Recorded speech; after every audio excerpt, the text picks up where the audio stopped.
Could request Clerk Segrist take the roll. Trustee Anthony. Present. Trustee Foster, not here. Trustee Graham Hudek. Let the record reflect that Clerk Segrist is in attendance. Treasurer Slavens. Good evening. Trustee Snyderman. I'm here. And Supervisor Williams. Hello. Would call for adoption of the agenda with one slight amendment, and that is to add item G0, which is consideration of the adoption of a resolution regarding an item that we had discussed in closed session this evening. So moved. Second. Those in favor, please state aye. Aye. Motion carries. We've got a lot of exciting things to do this evening, a couple resolutions. Also, we've got 2 sets of minutes that we need to get approved. Could I call for a motion to approve the minutes of our meeting November 28th, 2017? So moved. Second. Those in favor, please state aye. Aye. Aye. Motion carries. Call for a motion to approve the minutes of our meeting of December 5th, 2017. So moved. Second. In favor of the motion as presented, please state aye. Aye. Motion carries. Okay, we have a couple recognitions this evening, and first I'd like to, if the Canton robotics team could meet me at the podium.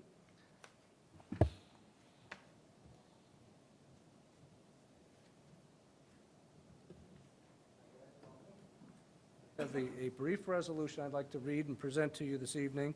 We're going to get you the fancy, get to your instructor later on this week, but the resolution, in recognition of PCCS Lightning Robotics Team number 862.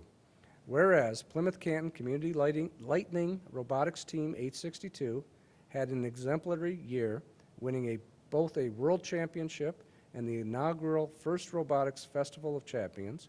And whereas Team 862 was part of a 4-team alliance that topped a field of more than 400 teams at the Robotics World Championship in St. Louis, Missouri, in May of this year, and whereas Team 862 traveled to New Hampshire in August of 2017 to team with its St. Louis Alliance to win the Festival of Champions, beating the World Championship teams from spring competitions in St. Louis, Houston, Texas, and whereas Team 862, along with their alliance, scored 588 points to win a best-of-5 match with a score of 3-2.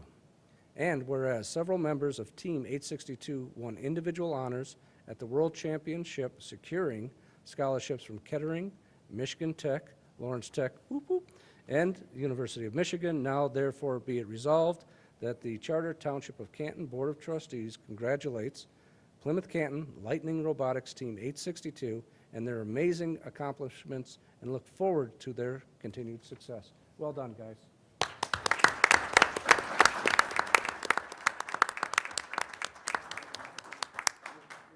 Like to say anything, make a comment, tell us a little bit about the year? I mean, it sounds like you had an amazing year.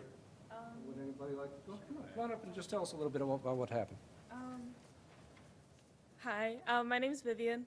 I'm a senior on the team this year, and last year was my junior year. I was a lead on the robotics team.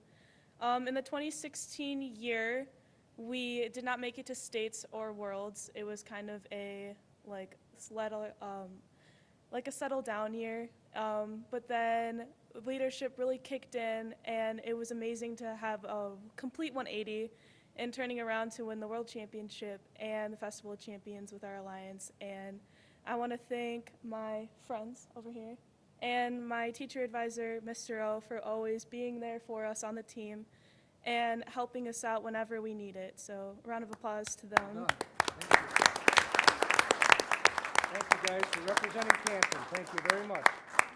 That concludes this portion of the presentation. Thank you. Oh, we do have to make a motion to have the resolution formally read into our record. Is that correct, Mr. Segrist?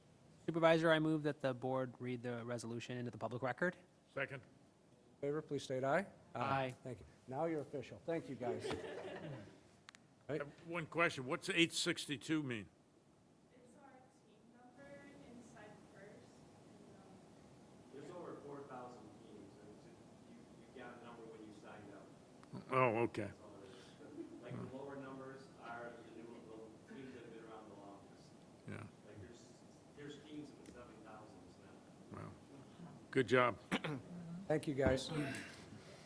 Now, we also have this evening a couple very special events, and those are promotions within our Public Safety Department. First up, we have an oath of office, which will be read by Clerk Segrist, or taken by Clerk Segrist. And I'll let you do your job now, and then I'll do a brief summary after you've completed. Okay, so if Officer Joe Mullally would please come forward. Evening, sir. Good to see you. Nice to see you. We'll let Mr. Clerk Segrist make it official.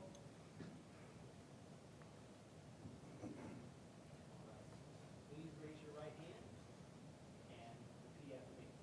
I, Joe Mullally, solemnly swear I, Joe Mullally, solemnly swear that I will support the Constitution of the United States that I will support the Constitution of the United States and the Constitution of the State of Michigan, and the Constitution of the State of Michigan, and that I will faithfully discharge and I will faithfully discharge the duties of police sergeant the duties of police sergeant for the Charter Township of Canton. for the Charter Township of Canton. Further, I swear upon my honor Further, I swear upon my honor to never betray my badge, to never betray my badge, my integrity, my integrity, my character, my character, or the public trust. or the public trust. I will always have the courage I will always have the courage to hold myself and others accountable to hold myself and others accountable for our actions, for our actions, upholding the community I serve. upholding the community I serve. Congratulations.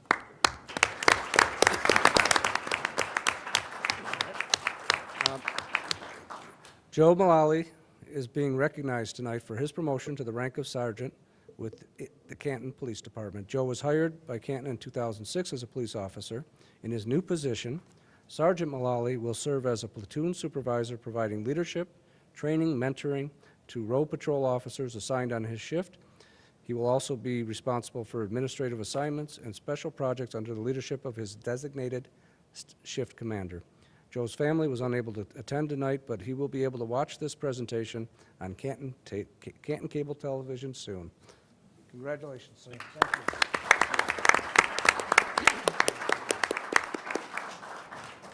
Now, Dale, could you please join Clerk Segrist for your oath?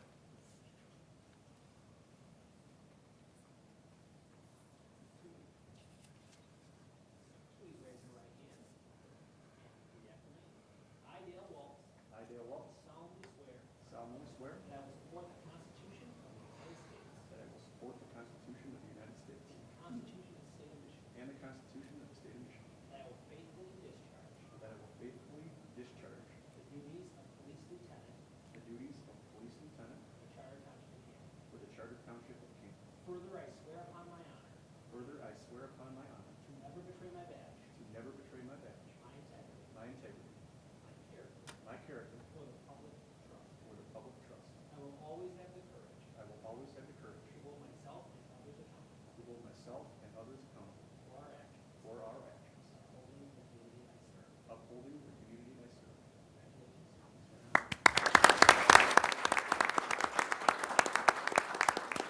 Lieutenant, congratulations. Okay. Dale Waltz is being recognized tonight for his promotion to the rank of lieutenant with the Canton Police Department. Dale was hired in Canton in 1996 as a police officer and was promoted to the rank of sergeant in 2013. In his new position, Lieutenant Waltz will serve as a platoon commander in the patrol division, overseeing daily operations of his shift made up of sergeants, police officers, patrol officers, and PSSOs.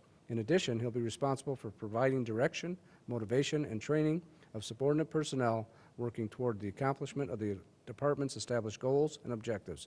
Dale is joined tonight by his wife Amy, son Evan, mom Sharon, and the rest of his family. Thanks for coming out, guys. And Lieutenant, congratulations, sir.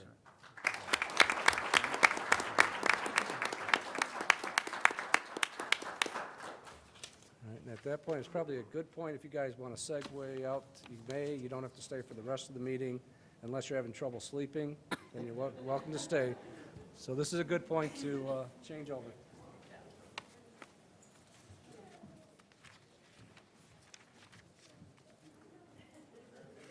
Got the other resolution that I'm going to do. There's nothing to be going on.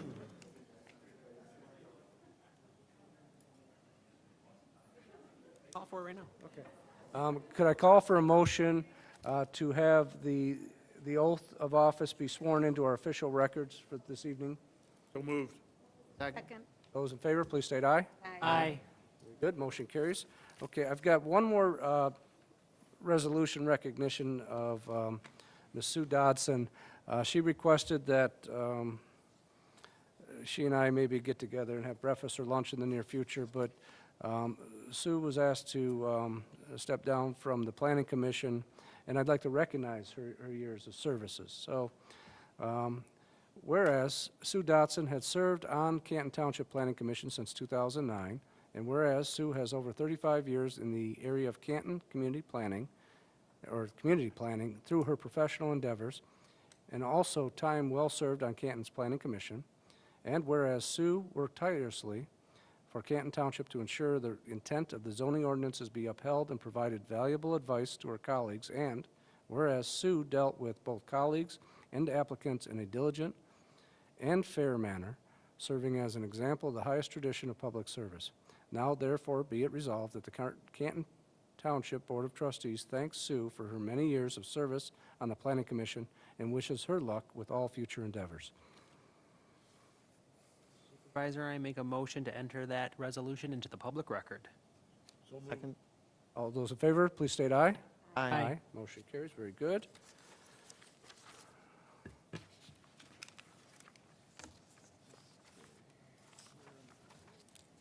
Public comment. Go online. Let's see, got consent calendar, I think would be up next. Oh, citizens' comments. Is there any citizens' comments? Okay. Seeing no citizens' comments, if we could, Mr. Supervisor, I make a motion that we pay the bills. thank you very much. Second. All those in favor of paying the bills again this month, please say aye. Aye. Thank you, Treasurer Slavens, for keeping me on task here. Now it is time for the consent calendar, which we will read as a motion. Supervisor, I move that the board adopt the consent calendar as written with the 3 action items. Item C1, consider approval of 2018 Building Board of Appeals meeting dates. Item number 2, consider approval of 2018 Zoning Board of Appeals meeting dates. And finally, item C3, apologize, which are the reappointments to the Community Development Block Grant Advisory Council, and that is for Duke Morrow and Nadim Siddiqui. Second. Those in favor of the consent calendar as presented, please state aye. Aye. Motion carries. Okay, that now brings us to the general calendar. The first item on the agenda is the added item G0, consideration of adoption of resolution regarding prescription-controlled substances and authorizing the hiring of special counsel to file a lawsuit on Canton's behalf. Mr. Supervisor,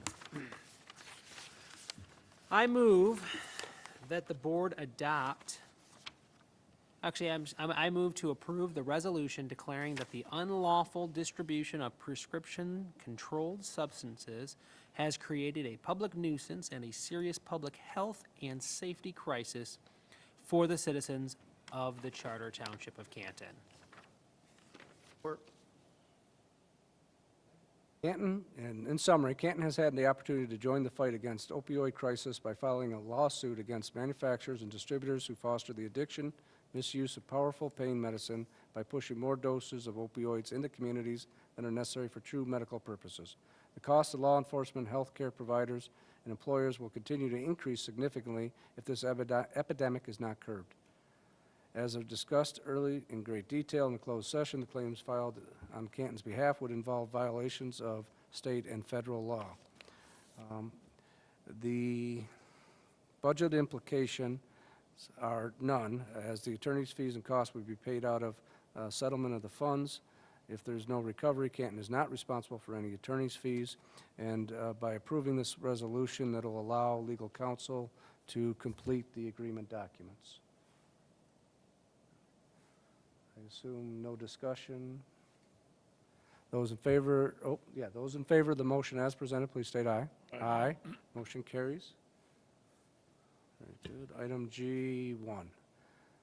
Kristen, thank you very much. It was a long day. I do appreciate all your efforts. I do.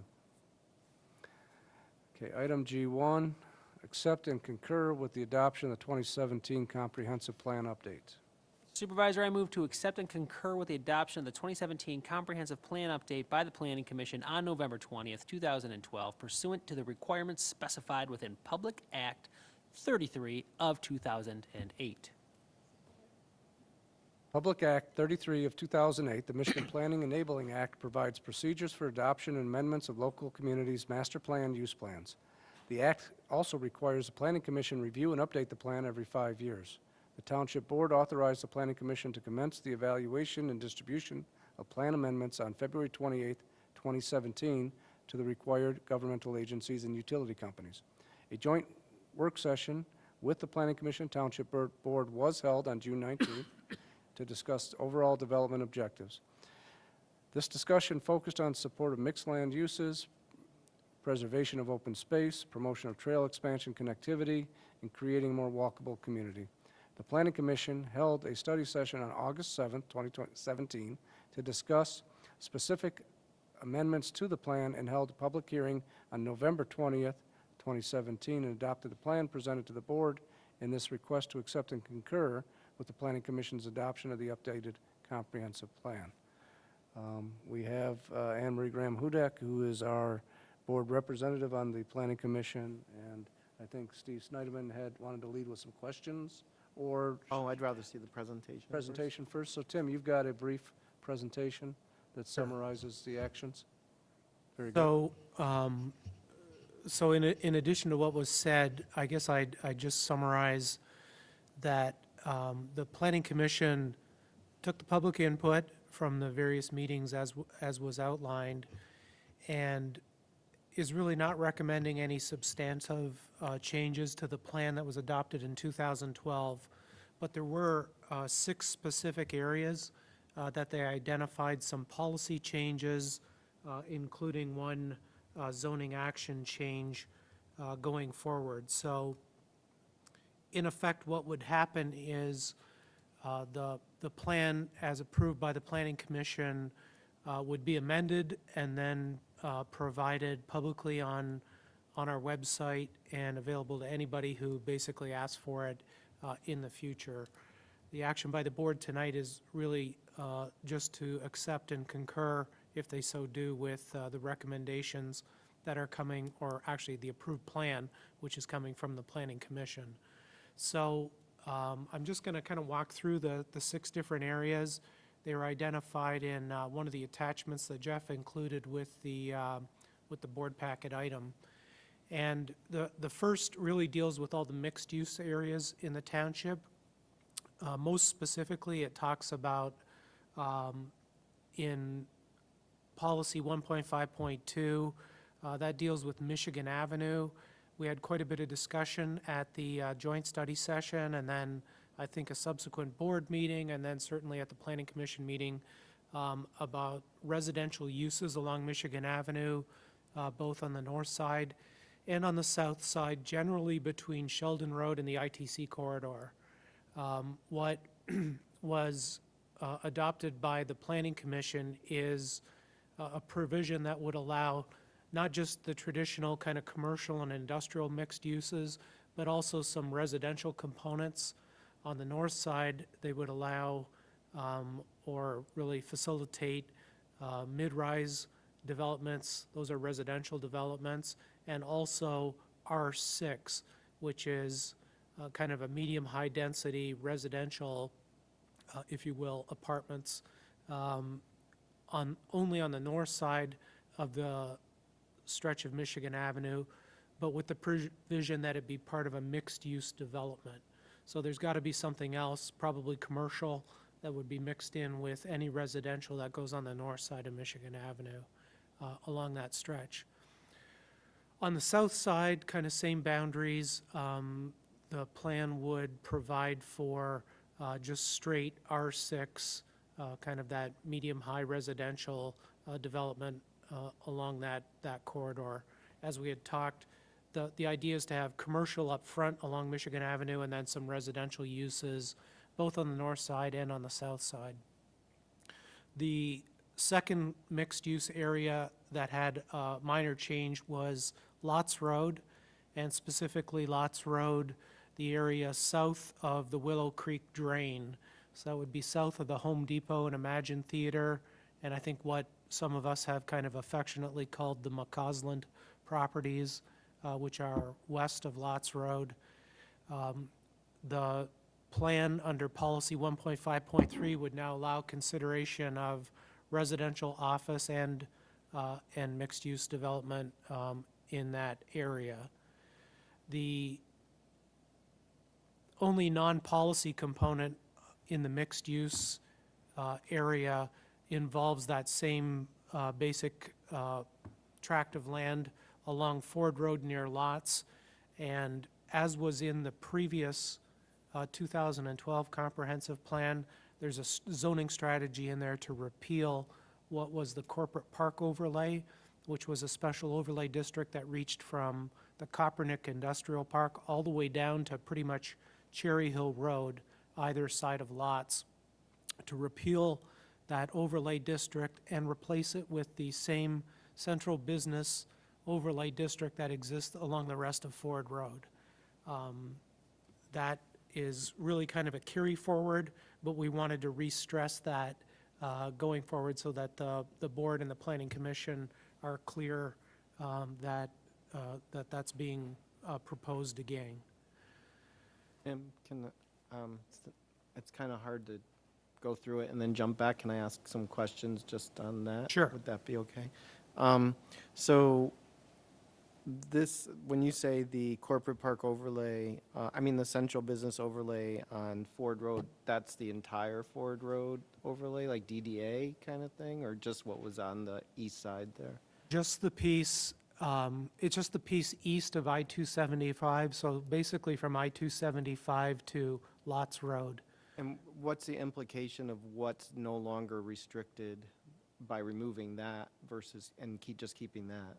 Yeah, so the corporate park overlay was more restrictive than the central business district overlay, so it provides a little bit more flexibility for the commercial uses along Ford Road. And it'll be on both sides of Lotz Road? That It will be, practically the property east of Lotz Road is all developed, except we know that there's a couple of outlots that some developers have talked about with us for the last couple of years of developing kind of beside Logan's and in front of Home Depot. So the practical application is really for a little bit of the property on the north side, west of the former Lazy Boy property, where the tile shop is now, and the south side of Ford Road between I-275 and Lotz. So this doesn't come too far down Lots or too far up Lots, it's just the business areas? Yeah, about 1,200 feet south of Ford Road is where the drain is. Thank you.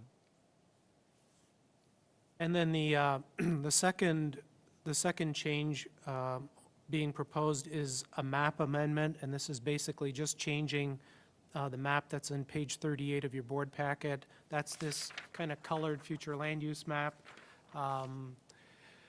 It really proposes a change that makes it consistent with the conditional rezoning that was approved by the board a couple months ago for the apartment development on Kopernik Road. That's that apartment between the Holiday Park subdivision and the CSX Railway. That, is that the only development that this change affects? Yes, yes. And then rural residential, this is kind of a mix. There's 3 areas on the east side of the township, generally south of Warren Road, between Warren and Ford off of Napier, and then south of Ford Road, again along Napier, but just 6 lots along the east side of Napier Road, and then a little piece of an existing development that is north of Independence Park. And the proposal here was to amend the future land use for these properties to be consistent so that all of the property in the northwest quadrant of the community is what we've defined as just yellow. It's very low density. So if you take a look at the map again on page 38, now this northwest quadrant is going to be all the same density. And some of it is at 1 dwelling unit per 2 acres right now. And what's being proposed is to take it to 1 dwelling unit per acre or 2 dwelling units per acre, as is stated in the policy. So those are really kind of some large out parcels where you've got older single-family homes that are sitting on really long, deep parcels. And this will basically make that whole northwest quadrant of the community more consistent from a future land use standpoint. People may never ask for rezoning in this area, we really don't know, but the development implications of this change are really, really minimal. If you think of it in terms of if there's, 1 dwelling unit on that parcel right now, potentially there might be 2 in the future. So that was a general recommendation coming through staff and the Planning Commission. Do you have that map that you could easily switch to up there, or?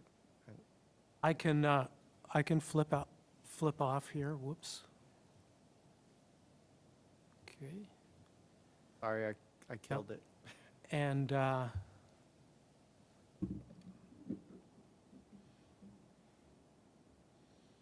it, Steve. I did it, I'm sorry. It's on page 38 of your board Yeah, packet. I have it in front of me, but I just wanted to have you point specifically, because I see the general area, but there's a few open areas, there you go. Let me just Yep. zoom in here. Whoops, whoa. Jeez. What is that?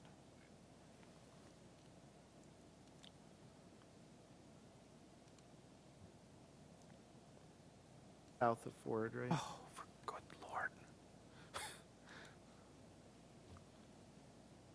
Bear with me for a second here. It's just, not sure why it's acting so strange. Minutes, it says south of Ford, I thought. That's why maybe I was confused. All right, we got it now. Back out, you had it. Computer is doing some strange stuff here. Let me just try and, Even if you have the whole, there you go, right there. yeah, I'm going to do it manually. It seems to be working. Okay.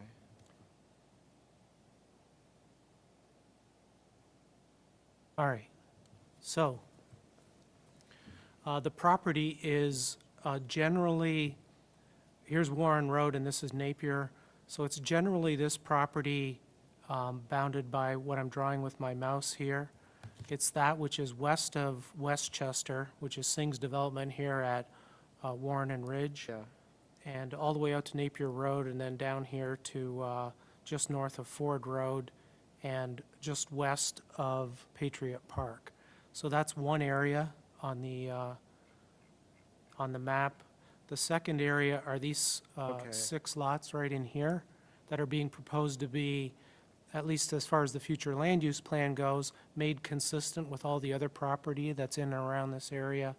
And then the last parcel is this piece, which in the 2012 amendment, for whatever reason, was not made consistent with the development across the street here, which is Central Park. And it's already fully built out, and that was just kind of a cleanup from the 2012. So But did that get built under zoning that wasn't actually in the master plan? it was a PDD, so, yeah. The second one with those 6 lots or whatever, what Yes. size are those lots? Pardon? What size about are those lots? So would they have, Yeah, I would approximate those to be probably 250 feet wide by about 1,000 feet deep.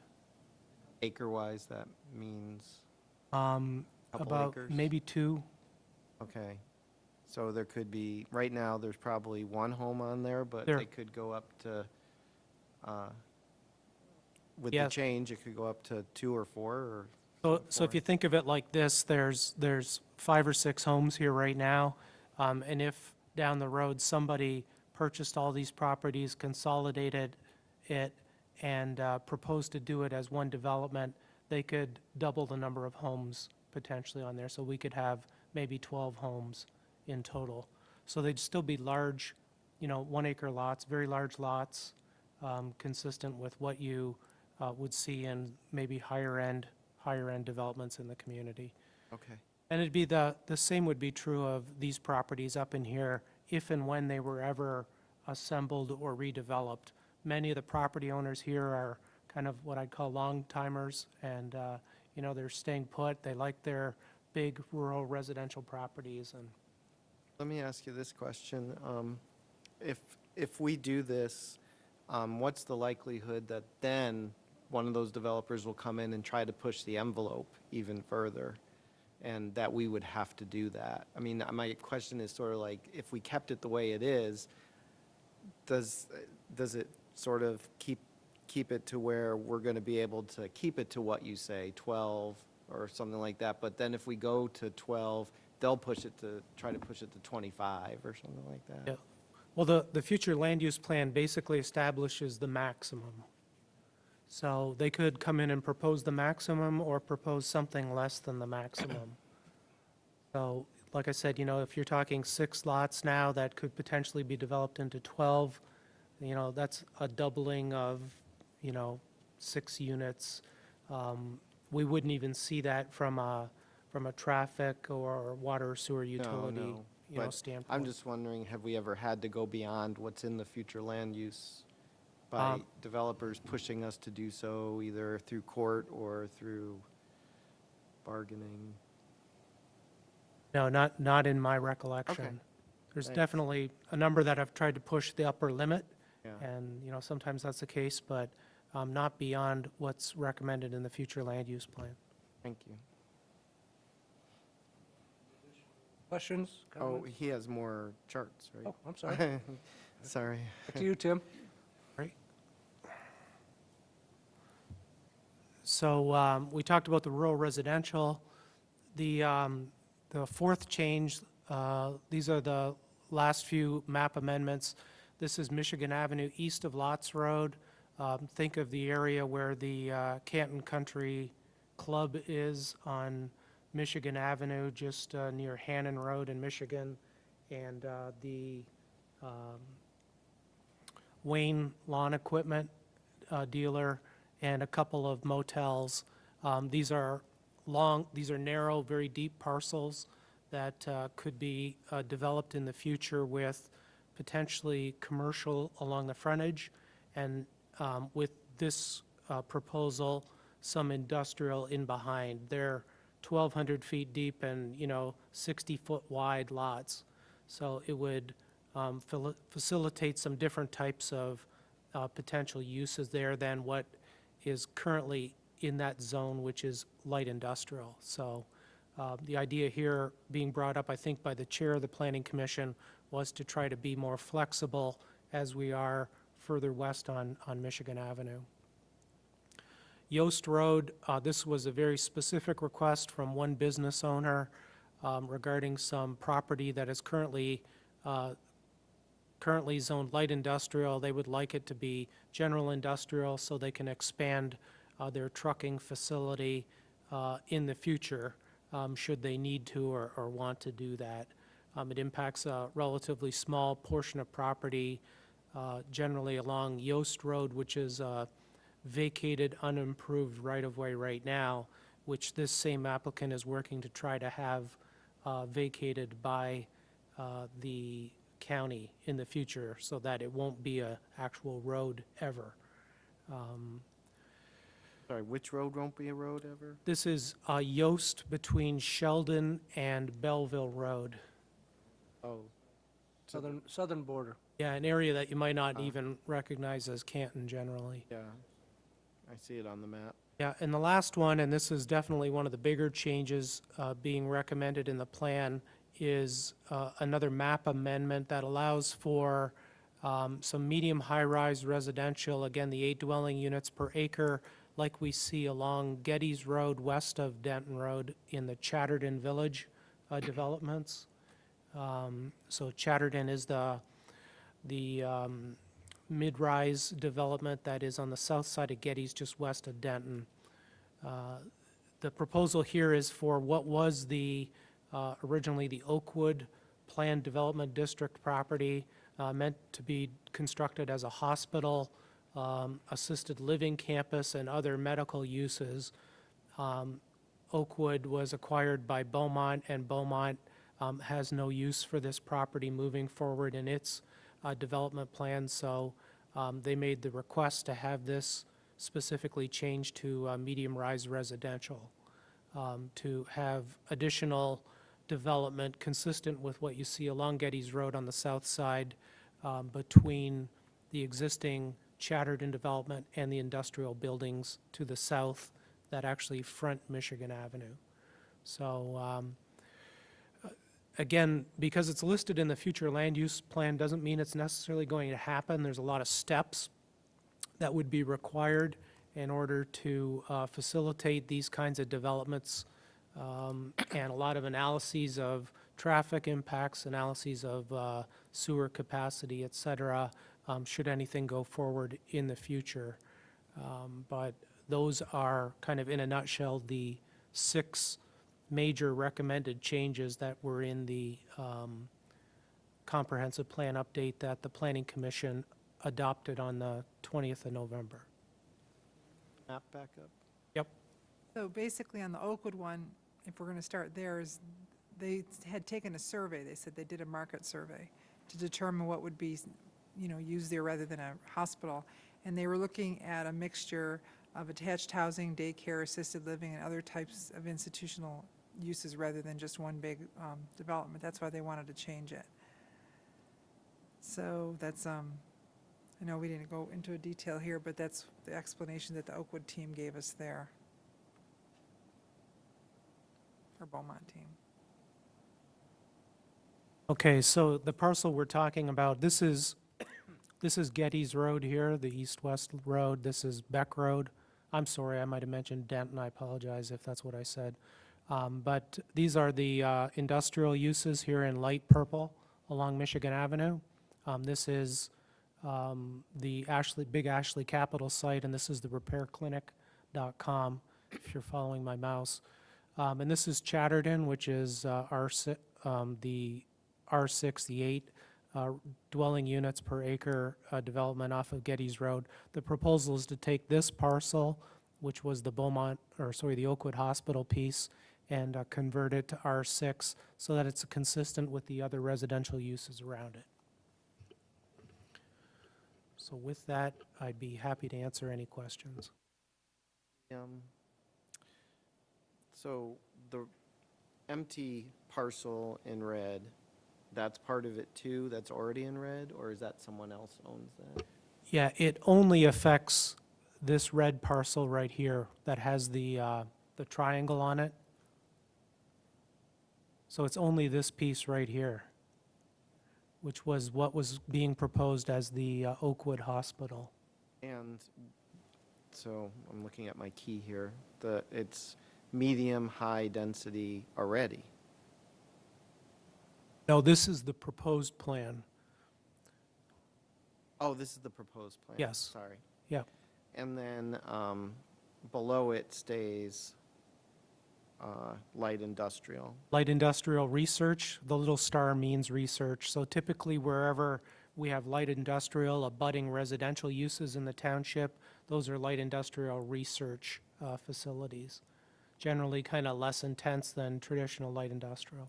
Now, across the street is medium, though, right? Well, there's a little red there.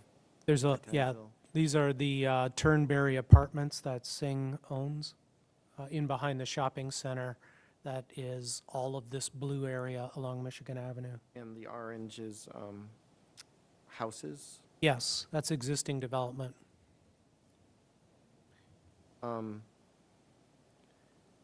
would it be valid to just go to orange, like as a transition possibility? Here's my concern. Beck Road and Michigan Avenue, that non-light corner is horrendous already. And, I mean, there is no light there. What's the likelihood that there will be, and the road will be expanded, and how many houses could, or this is senior living, right? That, well, it's a potential, it doesn't have to be senior if we do this, right? Correct, it does not have to be senior. Okay. And the traffic signal has been warranted, and MDOT is in the process of designing the traffic signal for Hallelujah. Beck and Michigan. I always say, though, you know, there's always caution Yeah. with that process. It takes some time. I don't think it's planned for 2018, but I believe it's a 2019 Really? budgeted improvement by MDOT. So Okay. that could mean, based on the state's fiscal calendar, that it starts very late in 18, but more probably going to happen in 2019. That's the last we had heard from MDOT a few months ago. And again, I guess what I'd say is, just because the future land use plan is being amended to include a higher density, per se, a higher density than what you see across the street, two things. One, it doesn't mean that if somebody does develop it, that they'll develop to that density. They could develop lower. That kind of sets the maximum. But the other issue is the intensity of a residential development is going to be equal or less intense than what was being proposed on this parcel when Oakwood was approved as a hospital. So that's just something maybe to keep in mind when, you know, you're going forward in the future, and if a developer comes forward with something for this parcel. As Anne Marie had mentioned, they did a market study on this. They have actually, Beaumont has actually taken proposals from developers on it. And we were advised that of the various developers that bid on this, it was Pulte that was being recommended. It's all kind of subject to some changes going through and the analysis, like I'd mentioned, of traffic and sewer and other utilities, but How can it go through before we change it from light industrial? Or- yeah, so that's the risk all on their part. Risk all on their part. Meantime, between times, 5 months ago, I got a call from a guy out of Chicago that wants to expand that, keep it light industrial around that corner. And what happens then? Nothing, because the guy went away. Oh. But, I mean, until somebody says, I want to do this, it's kind of hard. Yeah, again, the more important, you know, again, the future land use plan is that vision for what you want in the area, and the planning commission and planning staff have worked to try to kind of put things together more in blocks where they weren't in blocks. That was, you know, part of the recommendation here. And just because the future land use plan says one thing, any applicant still has to go through zoning. But it's become apparent to me in my 5 years here that if it's on the future land use map, we have no control to keep it from happening if they want red, and we put red on there. If we put orange on there, we still have control over being able to keep it to orange. And my concern is approving a plan that, I love the mixed-use stuff. I think they did a great job on that, and I'm all for that type of change to the future of what's going on, so it's exciting. But I also hear citizens that say, please, no more development in our community, or, you know, I can't get around. And I'm being asked to approve going to something that across the street is 50% less dense. And maybe if there was some trade-offs in this plan where the planning commission came back and said, but over here, we're going to actually take something that is zoned R2 today and the master plan says it can go up to R6, we're going to take it down to R2, and that's where it's going to stay. But I haven't been given any of those trade-offs yet. You know, I haven't seen anything that said, in this area, it's zoned R2, and that's where it's going to stay because our community wants it in their master plan to have it that way, so we're going to lower it. Everything's been an expansion of density without any trade-offs, and that's what is making it hard for me. You know, if I just wonder if there's any places where we can, if we're going to expand density in some of these areas, that we can do that. And I don't know if they can take another look, give me, you know, because let me ask you this, are we at, is every other parcel at the MAC zoning in the plan, or are there places where they're not? And I don't need the answer right now. I mean, I guess if I have to vote on it, I do, but. So I guess I defer to how Jeff explains the land use in the community, and that is, you know, the most dense is generally, you know, on the east side of the community, and it transitions to the west side of the community to the least dense type of development in the you know, across the township. There is some areas like here along Michigan Avenue where there's some pockets of higher density, and much of that has already been built out. Well, let me give you an example, and maybe it was the last parcel over there, but last year, or this past year, earlier this year, we were asked to go from R2 to R4 on a parcel that was over, I think, by Lotz and, where was that? Palmer, maybe, or Cherry Hill? I can't remember. Cherry Hill, I think. And Condos? yeah, and I remember that it was said, well, they could go up to R6 because that's what's in the master plan. And I thought to myself, and I think I said that at our June or July planning session with planning, study session with planning, why didn't we just change it to R4 then? I mean, why did we risk R6 being brought in there in an already dense populated area with a lot of traffic? Right, so it was this parcel here above the word Cherry. Okay. And they, in this case, this is R6. They came in and proposed R4, less dense than what the future land use plan had called for. And that was very nice of them, but we have to rely on them to do that. And why can't we, since we have this once in 5-year opportunity to change our master plan, take a parcel like that and make it R4 or R2 if it's only zoned at R2? Right. Again, the staff try to work in terms of, if you look at this image in particular, they try to work to put common blocks of property in groups of future land use. So you see all red south of the ITC corridor, or south of the property, including the ITC corridor, which is this band here. So they try to work and keep contiguous blocks of types of zonings across the community. And again, I perhaps go back to, you know, this is the will of the Planning Commission. It's really before the board to kind of accept and concur with it. It can be sent back if there's a real strong feeling that the board wants the Planning Commission to reevaluate what it's just gone through. The Planning Commission could simply look at it and send it right back here and say, well, we looked at it and, you know, we're good with it.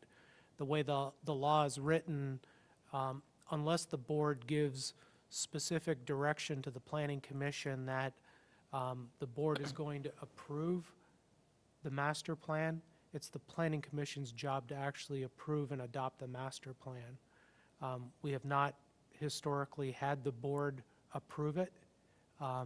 It's really just, that's why the RBA is written in the way it's written. It's accept and concur. So it's kind of a blessing, support for the Planning Commission's work. to make any change to what's being proposed would not be consistent with what the Planning Commission's desire is at this point. Yeah. I liked some of the things they presented and brought forward. I remember talking about this subject of being able to control things at all, because we have such little control in our community, it seems, because of the way public acts work and things like that. And I was thinking this was one way where we could do that. I guess in addition to the good work that they did here, I was looking for something a little more of the lines of, these undeveloped, because recognizing that our community is getting more and more congested, that some of these undeveloped areas, we were going to take them down. And I didn't get any of that. And that's the part, I guess if there's any message from my perspective, it's, I like the stuff that you did, but I'm disappointed in some of the stuff that wasn't delivered in terms of helping with congestion. I think some of these things will, that you talked about tonight, but I think that we may be missing an opportunity. I guess what I'd like to do now is defer to our board representative on the Planning Commission. What say ye? It was in the Planning Commission, Jeff brings it before us, and he makes recommendations, and there's very little, objections to it. And so that's the big thing. He kind of leads us through some of the blocks like Tim just did, in terms of this is what we're looking at this, and we're looking at this. But the explanation given for density was that if you have, like what Tim said, a block of, let's say, R6, and you want to reduce one block to R2, we don't have a leg to stand on in terms of supporting that if a developer comes in and says, well, the surrounding areas are R6, and so therefore, there's lawsuit possibilities. So that's what's explained to us all the time. That doesn't mean that lawsuits are going to happen in the next 2 years or 4 years. It could happen 20 years down the road, or not at all. But one of the things that you use in terms of determining those things is what the master plan is in the community, and the master plan should reflect what the community wants. Now, I think developers always will have the right to sue. It's just, we're losing one of the pieces of ammunition we have in the fight to keep our community manageable in terms of living here, so. From what I understand, I was told that basically where everything is with density, there wasn't much we could do to lower it. Tim, do you find when developers come in, do they normally reduce the maximum that's allowed, lots that are allowed, or do they go, if there's 100 that's allowed, they go 100, or do they cut it back? Have you found over the course of the last few years, do they cut back or do they expand? Yeah, it varies. We just went through an exercise internally on Cherry Hill Village by way of example, the largest development that we've done and will ever do in the history of the township. And the actual density of how Cherry Hill Village was ultimately built out is quite a bit lower than what was originally master planned and planned for. So it varies, I think, is the real answer, but it's often hard for a developer to hit the maximum number for a particular. Go ahead, Michael, please. Tim, can you talk about the virtue of having large blocks that are similarly, I don't want to use the term zoned because we're talking about the future land use, but to have them identified? I understand you want consistency, but can you maybe walk me through kind of the virtue of why the Planning Commission and staff were tasked with trying to have blocks of similar coloring? I'm just thinking about the rural residential to the changing of that, and also that area Right. we had just talked about.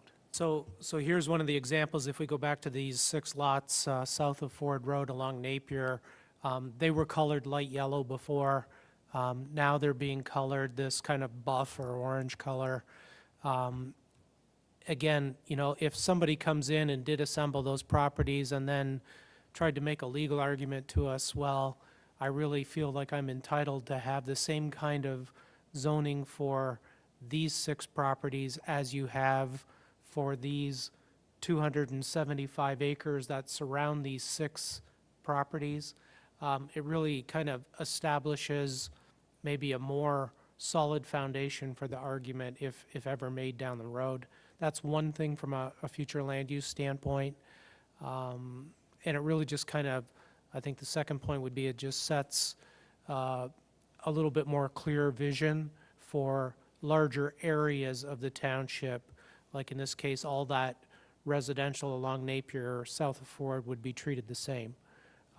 So it's a little bit of consistency in the future vision of what would be proposed on Napier Road on those parcels. Now, the area we were discussing, the Beaumont property. So from what I understand, so for future land use purposes, it is designated as light industrial research. However, is it a PDD or what is the, there was some discussion about some type of agreement that it's in that kind of sunsets in 2018? You know what I'm talking about, or am I speaking? Do I need Oakwood. Vic? The way Plan it exists Development now, Yeah, so there's an existing PDD that Oakwood got approved for this parcel. It expires next year. and when was that approved? Do you remember? It would be 6 years ago. 6 So years the ago. PDDs are 6 years typically. So when we talk about the impact on traffic and, was it sewer? Utilities, yeah. Utilities, that having it established as high-density residential is actually less impactful than the existing PDD. However, what would it be if we kept it as light industrial research and the PDD expires and it is maintained as light industrial research versus what would be the impact for utilities and traffic versus for it as light industrial research outside of the PDD versus high density residential? I'd have to, you know, they'd have to kind of do some engineering to come up with that analysis for you. Just off the cuff, I'd say it's, you know, maybe a little bit less intense depending on the type of light industrial that would go in there. So compared to just- what the PDD is, in essence, kind of a form of zoning for a 6-year period of time. So that's really kind of the base of reference today would be that more intense hospital use. But when the PDD expires and it goes away, then it would revert back to whatever the base zoning was. And I'm thinking that looks like a 98-acre parcel of property. Yeah, I looked it up. yeah. So if I do 8 units per acre, that's 784 units. Now, I assume there's probably some wetland on that property? There's probably a little bit, not a ton. There's a Okay. creek, this southern border is a creek, that's why it's an odd kind of looking parcel, odd property line. 784 units. It's a lot of units. That's a pretty substantial change. Now, I understand it conforms to some of the existing classifications to the north and to the west, and that parcel to the east. But I am a little bit intimidated of a parcel of property that large being zoned at R8, well, not zoned at R8, but placed at a high R6. density Right. residential in the master plan. That's a lot of units. Again, based on what's proposed in the PDD, it's probably, you know, worst case scenario equal, but probably less impactful than a hospital on this particular parcel. Yeah, although I would argue there might be, Canton doesn't have a hospital, so there probably is some benefit to Canton having a hospital that might be unique. There might be some unique benefit to that PDD and what we would be getting out of it. Now, there are benefits to having residential units as well. Yeah, But since Beaumont controls it, the likelihood of hospitals somewhat nil, since they're not obviously going to sell it to a competitor. Yeah, so, Any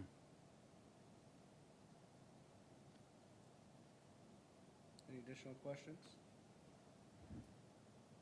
Possibility then to send it back and ask for more density reduction in that area, or is it, you're saying we can't because we're only blessing it? Well, you can. I guess it's a matter of whether you feel strongly enough about it that you would send it back to the Planning Commission, have to notice another public hearing, have the Planning Commission take it up again, and then bring that recommendation back to the board. But, Not bring that recommendation back because. Or not. Our job is to do what they did. So if the group is saying rescind, we don't want to approve today, kick it back with the recommendation, there's a process we'll kick off, and that process will roll out, and they may come back in with exactly what you're looking at tonight, or they may not. They may acquiesce and dial back legally however they can. So Tim, may I ask a question? So the approval of the master plan, the requirements for the master plan exist inside the Public Act that we had talked about before. I think it was 33 of 2008, zoning, or the Planning Enabling Act, probably. Now, that act doesn't specify who has the authority to approve the plan. That probably is our local ordinance, correct? Or no, what is the act is very specific. It basically says, approval of the proposed master plan by the Planning Commission is the final step for adoption of the master plan. Excuse me, unless the legislative body by resolution has asserted its rights to approve or reject the master plan. And again, historically, the Township Board has not done that here. Some communities do that, often where there's, I just say frankly, disputes between the Planning Commission and the governing body. But example, Steve is very passionate about what Steve is very passionate about. They come through right behind us is very passionate in the opposite direction and undo, right? So to try to depoliticize that process, we kick it back to the Planning Commission, which is representative of professionals in the field who understand the legal and architectural, community needs, wants. But again, we can do what we want to do tonight, guys. Well, and this is not an enforceable document, right? I think I read specifically in the memo that was provided by the Karen Rosati from our study session in the spring that master plans are not enforceable documents. This is like the roadmap we'd be taking in the future. So acts of, zoning amendments occur, those need our approval, right? that's correct. I think the caveat that I'd put with it is that a future land use plan establishes maybe some expectations based on the property owners in terms of what they might value their property to be worth, but the reality is it's zoning that defines really what the property is ultimately worth. And that's why you would see when developments come through, you wouldn't necessarily see an applicant closing on a purchase of a piece of property until they have their zoning entitlements.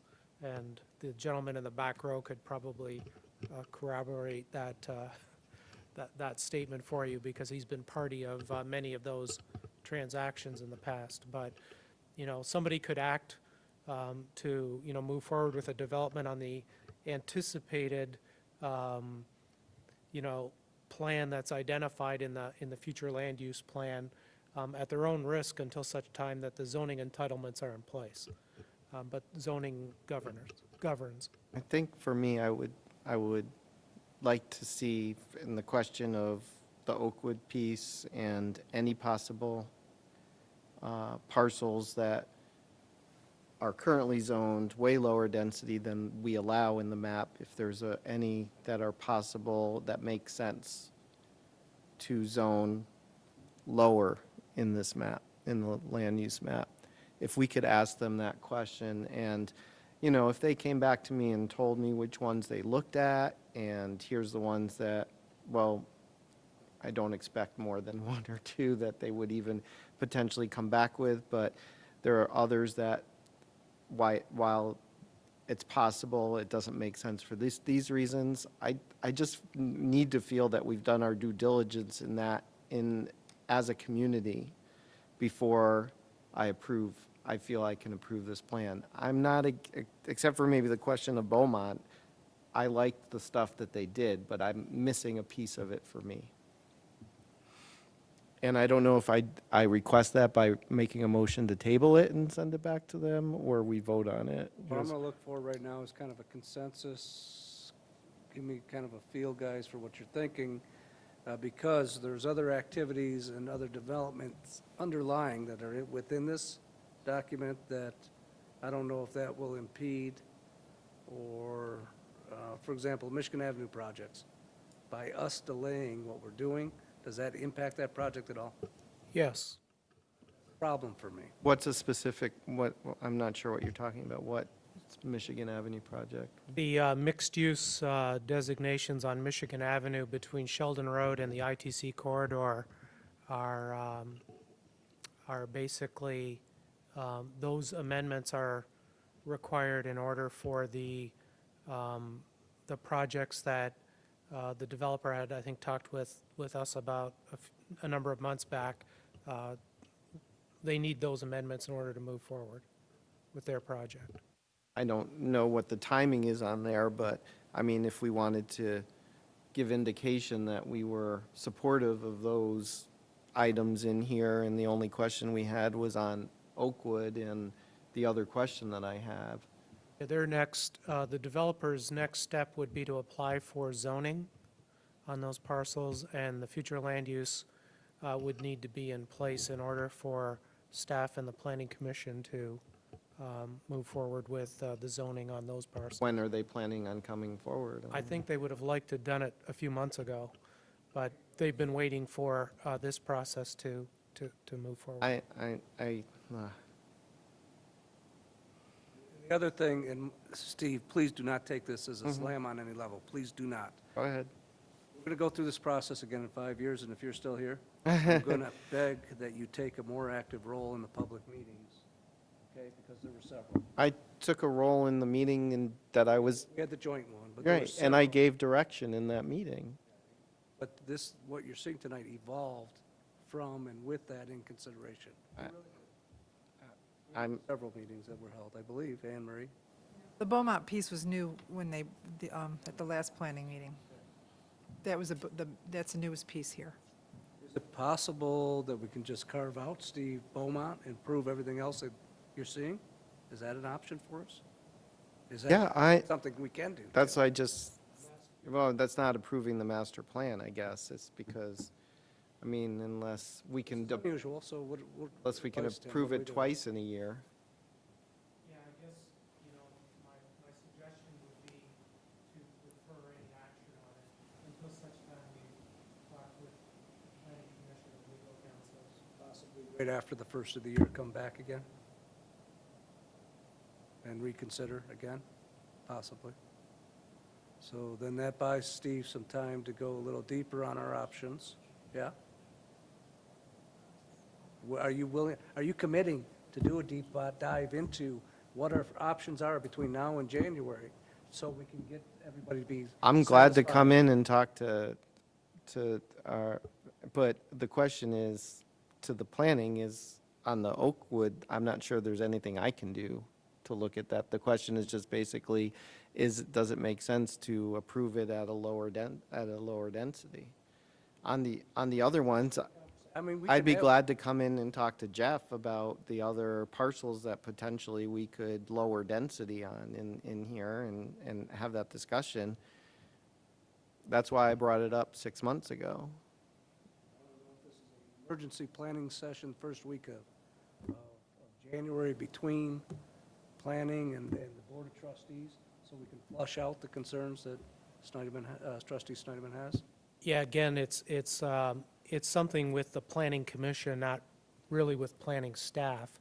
Planning staff leads the technical process to get here, but this is the recommendation of the planning commission. Let me restate that. This is the approved plan from the planning commission. Jeff usually makes the recommendations. Yeah, but if there were, I mean, if from what Anne Marie is saying, if Jeff didn't bring a parcel to say, hey, this we could lower density on because it's basically never going to be developed, or it's going to be developed, but we never see it being developed at R6 or R4, you know, they would not have taken action on it unless he brought it to them, right? I mean, they don't know those things themselves. No, but they took, you know, the input from the various public meetings and then decided what they were going to act on and what they weren't going to act on. So, you know, there was quite a bit of, you know, public input, even some things, some comments, I'd say, on Michigan Avenue that didn't support any residential. And those comments were not acted on either. In fact, they are recommending residential along Michigan Avenue, you know, by way of, you know, comparison. So essentially, you're saying that they heard my comments too and decided, and that's okay, it's their right. I'm not saying it's not, but. I'd say they were satisfied with the direction that the plan from 5 years ago set, because they didn't propose any changes from that. Yep.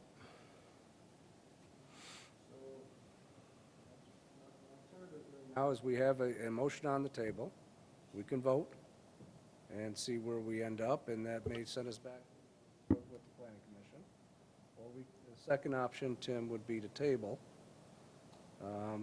allow Trustee Snyderman and anybody else who has concerns or questions to deep dive or, you know, get a better, firmer understanding of all things related to this, and then reconsider it early in the next year, which is what makes the most sense in terms of process. Because if we say no tonight, don't we basically reset the clock for the planning guys? I'm having trouble hearing you, actually. All right, I'm so, sorry. Yeah. If, I'm looking for a little direction or advice right now. In terms of, our options are, we have a motion on the table, we can vote it and shoot it down or approve it and move forward. If we approve it, we just move forward with the planning commission with the work that we've asked them to do, they've completed, that moves forward. Or option two, in my opinion, is to table at this point, allow trustees some opportunity to have further conversation and dialogue with planning and with planning commissioners specifically, and then bring it back. In any event, if we say, change what you presented, don't we restart all clocks in terms of public hearings and processes? If it's sent back to the planning commission, then my understanding is they need to restart the clock, at least in terms of advertising a public hearing after they've considered whatever the request is that's coming back from the board. Is not completely clear right now, other than concern with tabling the hospital property, and then a request of any place where densities are already lower in the master use, you would like the zoning to reflect that. That's your request? As understand? I don't think I'm ready to say send it back to the planning committee if it talks about doing through that whole process.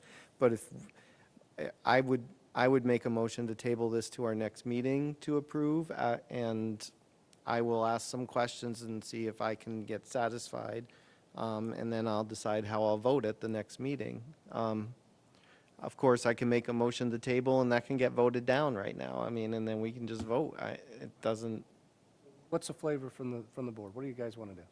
Can I I get? think we should vote on the motion, up or down. I'm prepared to vote tonight. Anne Marie, how do you feel? You want to vote or you want to table?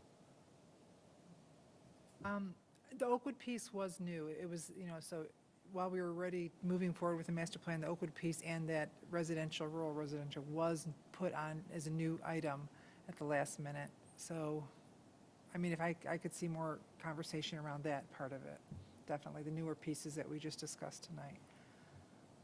Requesting that we table. Okay. So I see we're pretty well split. Summer's not here this evening. 1, 2, 3, 1, 2, 3. Where I'm at, I mean, if I may, what, I guess one thing I'll say is I don't understand, in all honesty, is more time going to change the outcome? Because I think we've had, we've had the board packet since Friday, so I don't necessarily know if having this decision sitting out there over the holidays really, it's not going to get me any closer to a yes or a no.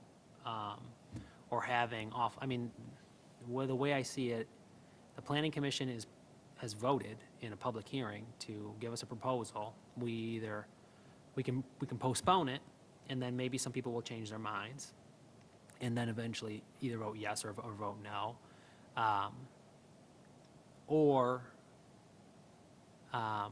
We voted up and it goes and we're done, or we voted down and it starts this whole process all over again. I get that.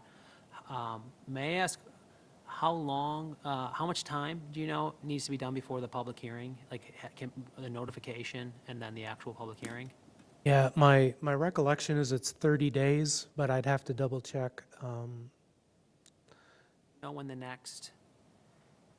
they would have to meet to vote to set the public hearing, right? Correct, so Do you we, know when the next meeting of the planning commission is? yeah, I think it's the 11th, does that sound right?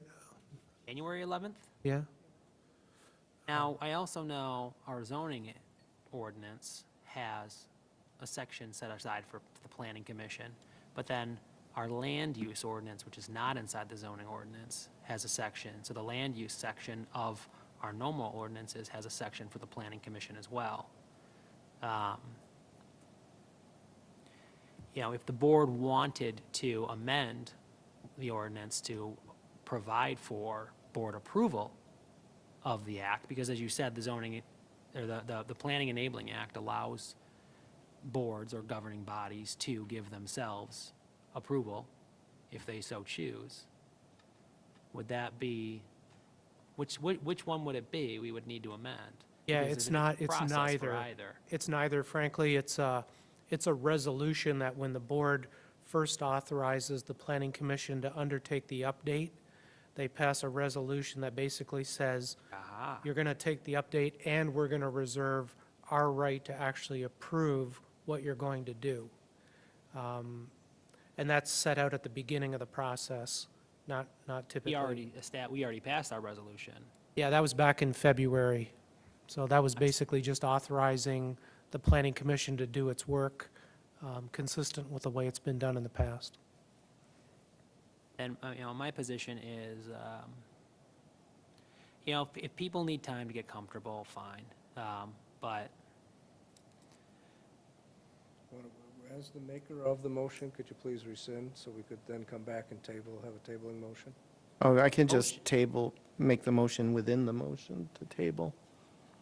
Just to move to table, and then if it passes. I Don't need we to have to vote on, there's one motion before us now, to vote. I'm voting to table that motion to, I can get my I'm making, Robert's Rules of Order from my office, but I believe a motion to table is a subsidiary motion, and so. yeah, within the decide motion. The dominant motion, main motion. I mean, technically, this board has loosely adopted Robert's rules, so if we choose to suspend the rules and motion to table, we can do that. And we don't have to worry about the parliamentary procedure that none of us seem to be equipped to handle at that level. Let's do it as simply and straightforwardly as we possibly might. I move to table this to our next meeting. Needs a second. In favor of the tabling motion, please state aye. Aye. Opposed? Aye. Opposed. Motion- Yeah, the motion carries 1, 2, 5 to 1. Okay. Very good. Moving on, item G2.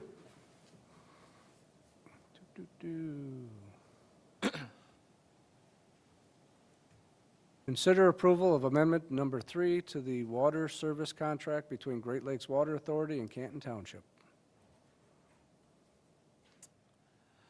Okay.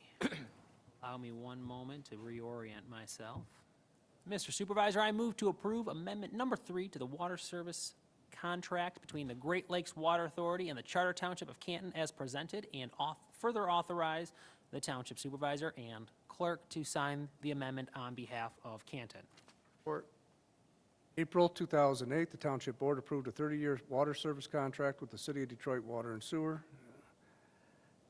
The SERBID contracts require amendments once every 5 years. Amendment number 3 amends the drawings and projected annual volumes, maximum daily peak flow rates contained in Exhibit B for the contract term commencing July 1st, 2018, and ending June 30th, 2023. This information has been reviewed and approved by Township Legal Counsel and also Municipal Services Department staff. Some of the information in this amendment is not subject to Freedom of Information Act requirements for disclosure. As such, that information is not part of the public documents. Is there any questions for Director Foss or comments? Seeing none, those in favor of the motion as presented, please state aye. Aye. Aye. Motion carries. Single motion on that item. Let's see, item G3, considering waiving the purchasing policy and approve emergency purchase of a Ford Explorer and approve budget amendment for Public Safety Department. This is going to be in the form of two motions, and I'm going to invert them from the RBA. Mr. Supervisor, I move to approve the purchase of one 2017 Ford Explorer from Signature Ford, 3942 West Lansing Road in Perry, Michigan, 48872, via a Macomb County bid number listed in your packet in the amount of $28,350. Support. This vehicle was involved in, the vehicle we're going to replace was involved in an accident on the evening of December 3rd, 2017. It was hit broadside, causing significant body and frame damage. Repair estimates came in at over $6,500, and as the vehicle has 132,000 miles plus, it's not worth repairing. As such, Fleet Services is recommending a replacement at this time. Any questions or comments? No. Director Meyer, nobody was hurt. Our officer was en route to an accident, I believe, blindsided by another driver. Yeah, the officer was responding lights and sirens to an injury accident. As he approached the intersection, he came to a stop. Two vehicles went through. As he went to proceed, this individual went through the light and T-boned the officer. If I may, real quick, you know, I was talking to another elected official in a neighboring community, and they had a fire truck get slammed into, T-boned. People need to be careful out there. Please pay attention and listen to the sirens. Seeing no other comments, those in favor of the motion as presented, please state aye. Aye. Motion, yes. Mr. Supervisor, I move to approve a budget amendment for the replacement of the Ford Explorer as follows. $28,350 increased expenditure from the capital outlay vehicles account listed, and a $28,350 increase in revenue from the fund balance appropriation. Thank you, John. Those, let me go through a little, nope, because that's just to finish up the books. Yes, those in favor of the motion as presented, please state aye. Aye. Motion carries. Item G4, consider authorization of repairs of Canton Mobility Transportation Vehicle. Mr. Supervisor, I move to authorize an emergency purchase order for vehicle repairs to Todd Wenzel Buick GMC of Westland, Michigan, at 35100 Ford Road. Sorry.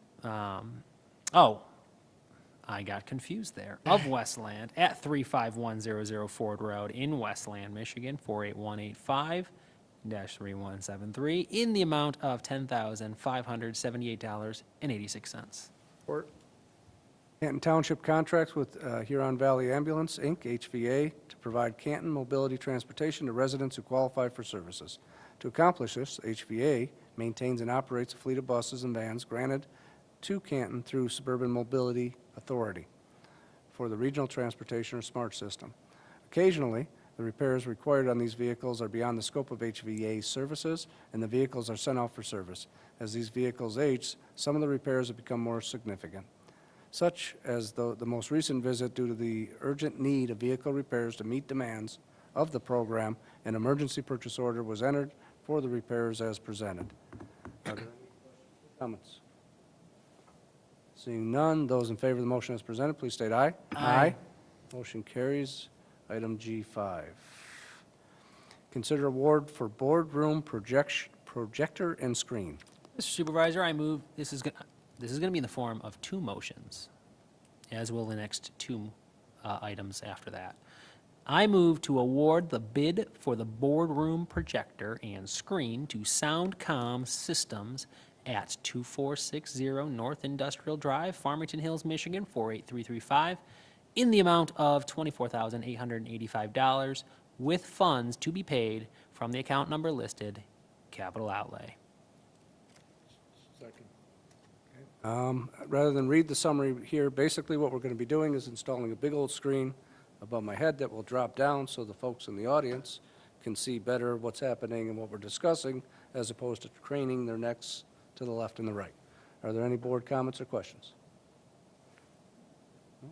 Seeing none, those in favor of the motion as presented, please state aye. Aye. Motion carries. Second motion and with Will it get the Super Bowl? Will it get the Super Bowl? Oh. I don't know if we're going to make it in time this year, maybe next year. Okay. Sorry. Mr. Supervisor, I move to approve the following budget amendment, decreasing the expense to the transfer to fund balance account, $24,885, and an increase in expense to the capital outlay computers and equipment account in the amount of $24,885. Second. Thank you, John. Those in favor of the second motion to complete this item, state aye. Aye. Motion carries. Item G6, consider bid award for Village Theater electrical control panel replacement. Supervisor, I move to award, this is in the form of two motions. I move to award the bid for the purchase and installation of the Village Theater electrical control panel to Fantasy Lighting, Belleville, Michigan, in the amount of $66,955.55 to be paid from the account number listed, capital outlay computers and equipment. Support. The lighting system at Village Theater, which is the original to the building, has had many issues and is beginning to fail. While some repairs have been made along the way to keep it functional, the system is no longer being produced and is now in need of replacement. Without repair, the next progressive step could potentially be to lose ability to use this part of the lighting system, leaving us without a normal lighting system for any and all events at the theater. Bids were solicited, and the funds will be covered through the PEG fees through the cable companies. Are there any board questions, comments? Seeing none, those in favor of the motion as presented, state aye. Aye. Aye. Motion carries. Mr. Supervisor, I further move to approve the following budget amendment, a decrease in expense to the to the cable TV fund balance of $66,955.55, and an increase in expenses to the capital outlay computers and equipment in an amount of $66,955.55.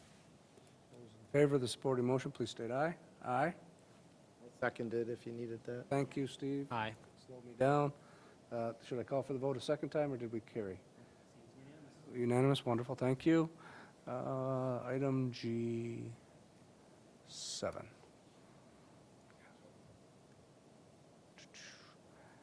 Consider approval to change program registration software provider. Supervisor, I move to waive the bid process and authorize yourself, the supervisor, to sign the contract for the recreation software program with Civic Rec in the amount of $30,000 annually and a one-time implementation cost not to exceed $17,000, to be paid from funds available in the general and community center funds. Second. 2009, Canton Leisure Services has used ActiveNet to process program and facility registrations. Due to the rising costs and software challenges, staff began reviewing alternative software options. A team of leisure services and IT staff evaluated multiple alternative providers and have determined that Civic Rec would provide a superior solution for recreation software. The software will replace the current league management software, which is currently provided by a separate program. Four alternatives were looked at, comparison to ActiveNet. ActiveNet was chosen. Are there any board questions or comments? The existing software, what was the annual cost of that, I'm sorry? That, it's not a specific annual cost, it's a per transaction fee. So in 2006, we spent approximately $132,000 on that. It's kind of one software solution that they charge a per transaction fee that is different if it's at the front desk or online, and then they also provide our credit card processing. So with this new software, we will have a $30,000 annual fee and then the additional credit card processing fee on top of that for any credit cards. Carry that charge, that cost for the charge, the credit card processing fee onto the consumer at all? It's built into the price. When we switched to ActiveNet, we actually increased our fees to absorb their fees, which include the credit cards, and this fee will actually be significantly less. The combined fee between this and the credit card fees, we'll see. We won't realize the savings next year because of the conversion costs and the timing of the change, but starting in 2019, we should see in excess of $50,000 a year in savings between the credit cards and the annual fee. Okay. Questions or comments? Those in favor of the first motion, please state aye. Aye. Motion carries. Second motion, please. I further move to waive the bid process and authorize yourself, the supervisor, to sign the contract for the credit card processing for the recreation software program with Chase. Second. In favor of the second supporting motion, state aye. Aye. Motion carries. Item G8, consider the adoption of revised fee schedule for EMS service. Mr. Supervisor, I move to approve the adoption of the proposed fee schedule for emergency medical services provided by the Canton Fire Department beginning January 1, 2018. Second. In order to sustain the high level of emergency medical services to our Canton community, it has become accustomed to the fire department periodically reviews billing practices to ensure that we are recovering the appropriate associated costs. Beyond revenue received from taxation, a comprehensive review conducted this year resulted in a report of recommended ranges of acceptable fees by service type. The department is recommending the Township Board adopt a revised fee schedule that provides for the minimum allowable fee to be assessed to resident patients and the maximum allowable fee be assessed to non-residents, as presented in the tables in your board packet. Are there any questions for Director Meyer or comments? I think we've talked about this a few times on and off over the year about wanting to get this done. Josh has finally done the bulwark and got it delivered to us, so.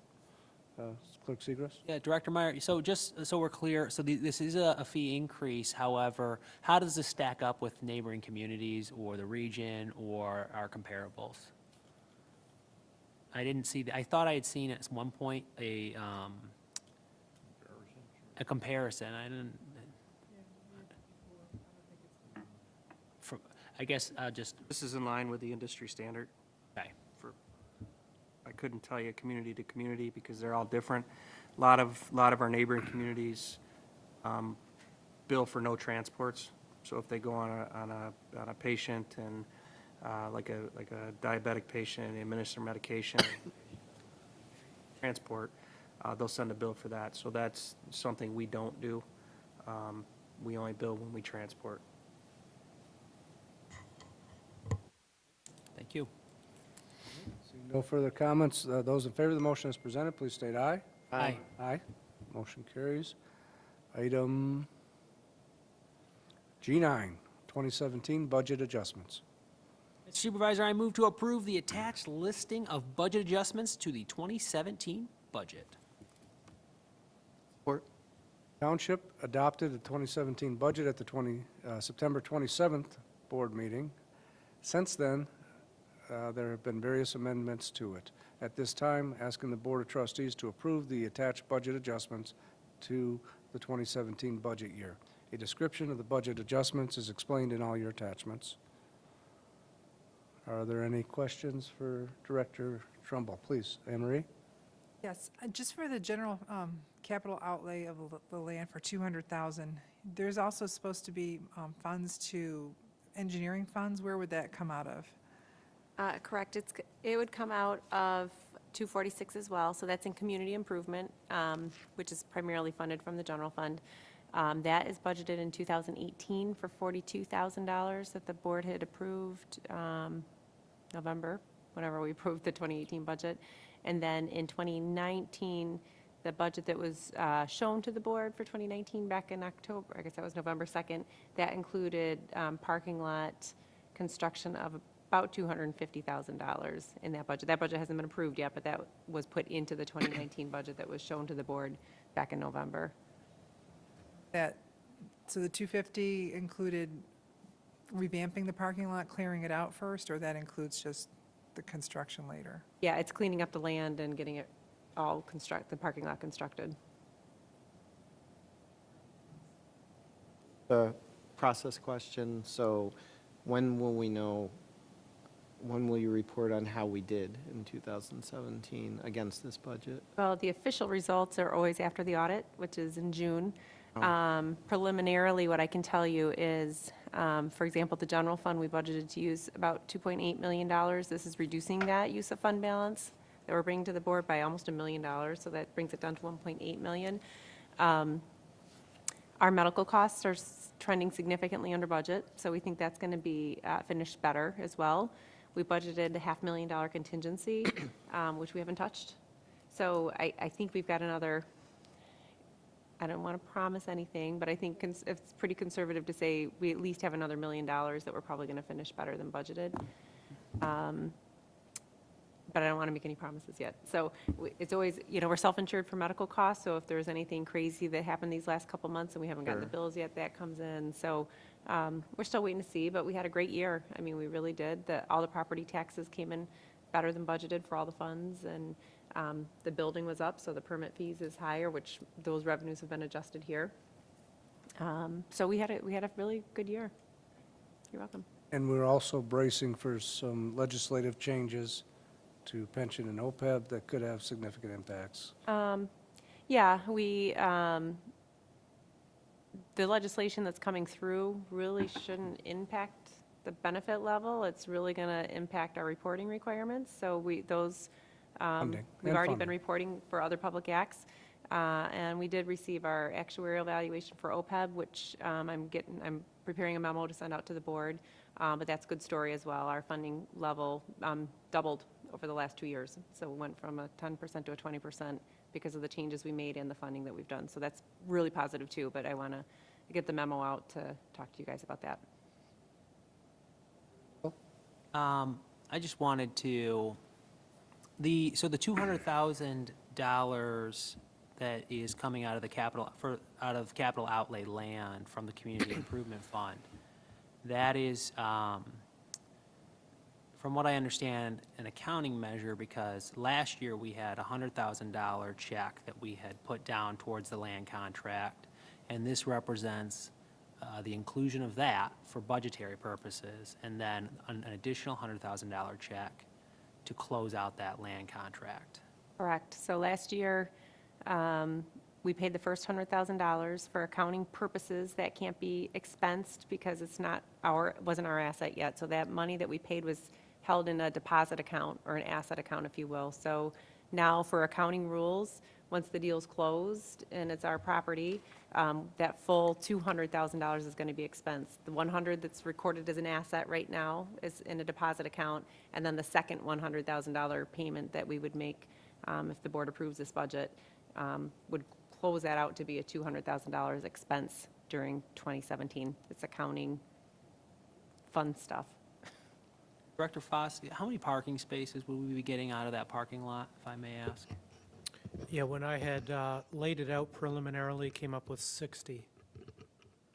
So if I factor in $200,000 for land acquisition. I think it was $250,000 for development, $42,000 for engineering, $3,000 went into the assessing of the value of the land, $9,000 went into the environmental studies. I'm at just over $500,000. If I divide that by 60, we're spending $8,400 per parking space. Now, I know the city of Plymouth has spent a significant amount of time on the parking issue and costing out the value of different parking lots they would build.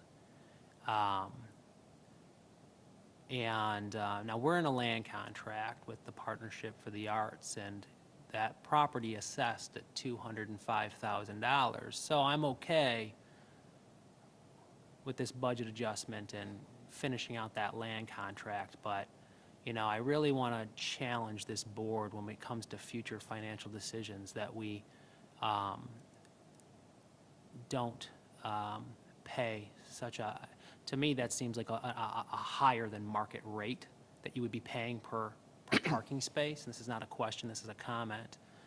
So I would really challenge us that $500,000 to put in 60 parking spaces is a significant amount of money, and most of that is due to the land acquisition costs.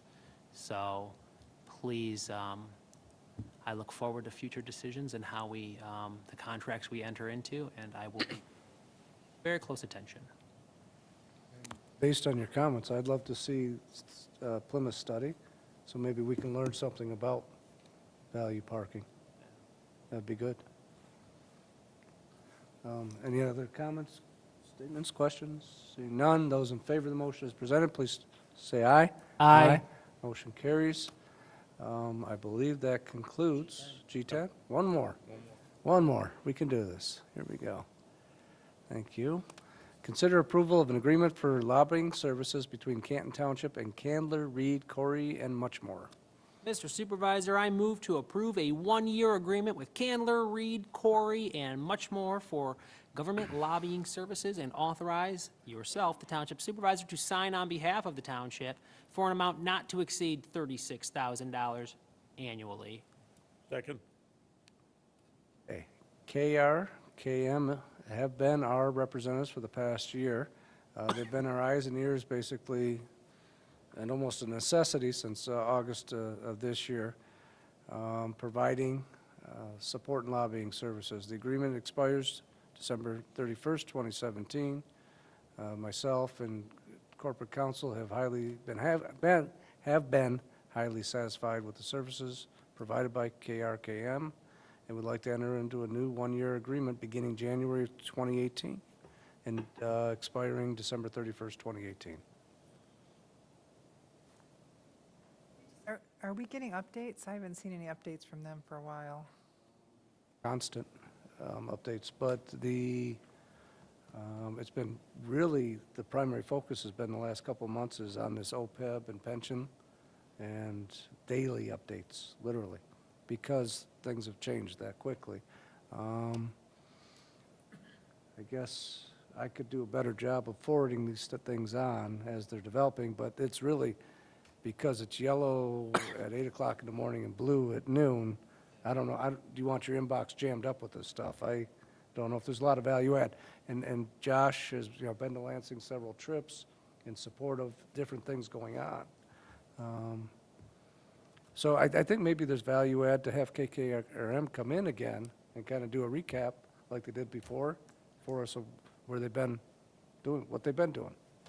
Go ahead, Michael. Well, and when I think about, I was just thinking about that because I remember Treasurer Slavens, myself, and you, and a lot of the directors, we had a meeting where we talked about Ford Road, we talked about, you know, trying to work with the federal partners, our legislators, and stuff like that, and I thought... Tiger specific. Yeah, the Tiger specific stuff. So I thought to myself, but I guess we had never communicated that to the trustees, so I felt, I was thinking about that, well, shame on me for not communicating. Okay. Well, we did, Got it. if I had something really, really exciting to share, you guys would know about it, but we're, a lot of moving parts every day of the week, so Go ahead, Josh. please. Supervisor, if I may, I just want to point out, from my perspective, KRCAM has been very beneficial for public safety in the terms of, there's a lot of legislation going on in Lansing that impacts the police department and laws being changed, and so much so that it would be difficult for me to stay on top of each one of those bills, and Stephanie's been very good about getting that information to us and asking us our opinion on it, whether we feel it's going to impact our residents or impact the organization and department. So from our perspective, it's been very beneficial. And Most of the information that's transferring back and forth is operational day in, day out stuff, and it's not items that are going to change what we're going to do until legislature actually passes. Then it impacts budgets and plans and strategy discussions, which that you will see every step of the way when that's occurring. So there's a balance there of communicating more. We can do that, I think, on these items. Property tax issues like this, she meets with Diane, with the treasurer's office, and is that how she does it, or she just always just feeds you guys information? And you No, disseminate? there's, most of the communications are functional area specific, yes, but all flowing through my office and Kristen Kolb's office. So it's like triangular communications, if that makes any sense. Yeah, like if there's a change to election law proposed, I will get notified from either Supervisor Williams or Corporate Counsel Kolb from Stephanie asking for input. And so she'll give me a bill number, which is great because like Director Meyer, sometimes I don't see, I don't check the committee reports all the time and know when a bill is coming. So then I get it, I read it over, I call other clerks, I reach out to the MAMAC, which is our association, get a good feel for what the legalese of the law is, and then communicate my position or, as the clerk to Stephanie. It's Stephanie, right? Mm-hmm. Yeah, and then she will then show up to the hearings and say, one of my, here, let me tell you what our clients are saying. Here's what the clerk in Canton Township said about this bill. Which also parallels the work of MTA in some cases, not always, some cases it does, as well as Conference of Western Wayne. So we're working with all these communities and groups together, but when it comes to a Canton-specific issue, KKRM is our eyes and ears on the ground in Lansing, submitting the cards and letting people share, they're sharing our opinions with others.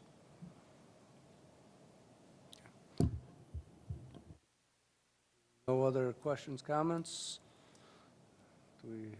All those in favor of the motion as presented, please state aye. Aye. Motion carries. I think that concludes our general calendar. Do we have any public comment? Well, you stuck it out. Good job. says Boy, no. that's Has to. well done. Is there any board comment? Happy holidays to Merry everyone. Christmas, Happy Hanukkah, Happy New Year. Kwanzaa, Happy everything. Kwanzaa. Great. Happy holidays, all of them, absolutely. I'll tell you, Go ahead. for the Martin Luther King celebration, which is going to be coming up in January, I have committed to singing in the community choir. So do yourself a favor, and you probably don't want to come. I'm just kidding. No. Just teasing. Come and watch me be on stage. You were singing in a- I will be singing in the choir. We are doing a couple of beautiful choral arrangements. I have no I got training. Earplugs I can This guy. rent. It's going to be exciting at the Village Theater. So, So we've got 2 board members. How about the rest of the board members Yeah. joining? Trustee Rampudak has Yeah. also Send me a joined. video. I'll be there to listen. Oh, no, Diane's going to join? You don't have to be good. Pat? I'll do a tambourine on the end of a line, maybe. That's about it. Don't have to be good. Okay.